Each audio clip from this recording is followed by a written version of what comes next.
सोने और चांदी की चमक अब आम आदमी के पहुंच से कोसों दूर होती जा रही है।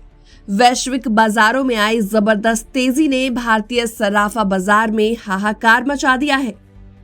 सोमवार को दिल्ली के बाजार में चांदी की कीमत में 15,000 रुपए का भारी उछाल देखा गया, जिससे चांदी 2,65,000 रुपए प्रति किलो के ऐतिहासिक शिखर पर पहुंच गई। सोने ने भी पीछे मुड़ने का नाम नहीं लिया और 1,44,600 रुपए प्रति 10 ग्राम का नया रिकॉर्ड बना दिया। सोने और चांदी के भाव में उछाल ईरान में बढ़ती अशांति, रूस यूक्रेन युद्ध और अमेरिकी फेडरल रिजर्व की ब्याज दरों में और कटौती की उम्मीदों जैसे भू राजनीतिक तनावों के चलते आया। सोमवार को चांदी की कीमत में 15,000 रुपए यानी 6% की बढ़ोतरी हुई। इससे चांदी 2,65,000 रुपए प्रति किलो की नई ऊंचाई पर पहुंच गई।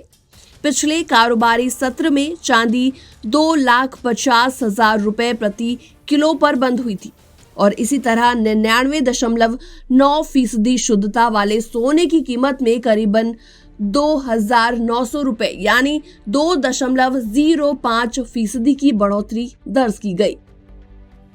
सोना करीबन 1,44,600 रुपए प्रति 10 ग्राम के ऑल टाइम ऊंचे स्तर पर पहुंच गया।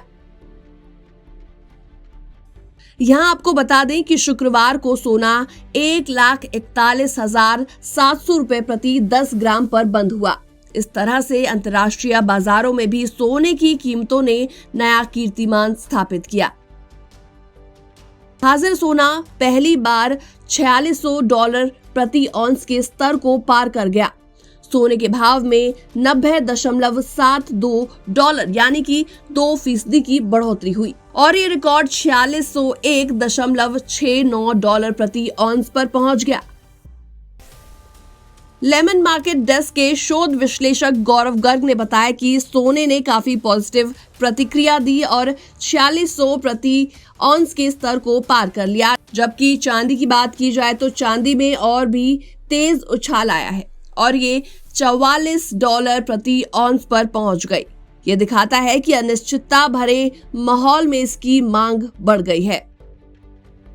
दरअसल अंतर्राष्ट्रीय बाजार में हाजिर चांदी की कीमत में $4.3 यानी कि करीबन 6% का उछाल आया है और ये $84.61 प्रति औंस के रिकॉर्ड स्तर पर पहुंच गई। ऑगमोंट में शोध प्रमुख रेनिशा चनानी के मुताबिक बढ़ते भू राजनीतिक टेंशन और अमेरिकी फेडरल रिजर्व की ओर से ब्याज दरों में और कटौती किए जाने की बढ़ती उम्मीदों के चलते चांदी नए रिकॉर्ड स्तर पर पहुंच गई। वहीं ईरान में बढ़ती अशांति और रूस यूक्रेन संघर्ष के लगातार जारी रहने से भू राजनीतिक चिंताएं फिर से बढ़ गईं। और इसी बीच अमेरिकी राष्ट्रपति डोनाल्ड ट्रंप ने कहा है कि वो सरकार विरोधी प्रदर्शनों के बाद ईरान के खिलाफ सैन्य कार्रवाई के विकल्प पर विचार कर रहे हैं। उन्होंने कहा कि तेहरान ने रेड लाइन पार कर ली है। और इन अनिश्चितताओं के बीच अमेरिकी अटॉर्नी ऑफिस ने फेडरल रिजर्व के चेयरमैन जेरोम पोवेल के खिलाफ आपराधिक जांच शुरू कर दी है। इसे डोनाल्ड ट्रंप और फेडरल रिजर्व के चेयरमैन के बीच बढ़ते मतभेद ने निवेशकों की कारोबारी धारणा को प्रभावित किया है और इस घटना ने फेडरल रिजर्व की स्वतंत्रता को लेकर बड़ी चिंताएं फिर से पैदा कर दी हैं। HDFC सिक्योरिटीज में सीनियर एनालिस्ट सौमिल गांधी ने कहा है कि इस जांच से डॉलर पर दबाव पड़ा है और इसने सराफा की कीमतों को और ज्यादा समर्थन दिया है और इस तरह से सराफा बाजार में ये तेजी ऐसे समय पर आई है जब वैश्विक स्तर पर अनिश्चितताओं का माहौल बना हुआ है। भू राजनीतिक तनावों के चलते ज्यादातर निवेशक सुरक्षित निवेश के विकल्पों की ओर रुख कर रहे हैं। ऐसे में सोना चांदी हमेशा निवेशकों के पसंदीदा बन जाते हैं। अमेरिकी फेडरल रिजर्व की ओर से ब्याज दरों में कटौती की उम्मीदें भी सोने और चांदी जैसी कीमती धातुओं को बढ़ावा दे रही हैं। इसकी वजह यह है कि कम ब्याज दरें इन धातुओं में निवेश को ज्यादा आकर्षक बनाती है। डॉलर पर दबाव भी सोने चांदी की कीमतों के लिए एक पॉजिटिव फैक्टर साबित हो रहा है। बाकी तमाम अपडेट्स के लिए आप बने रहिए नवभारत टाइम्स के साथ।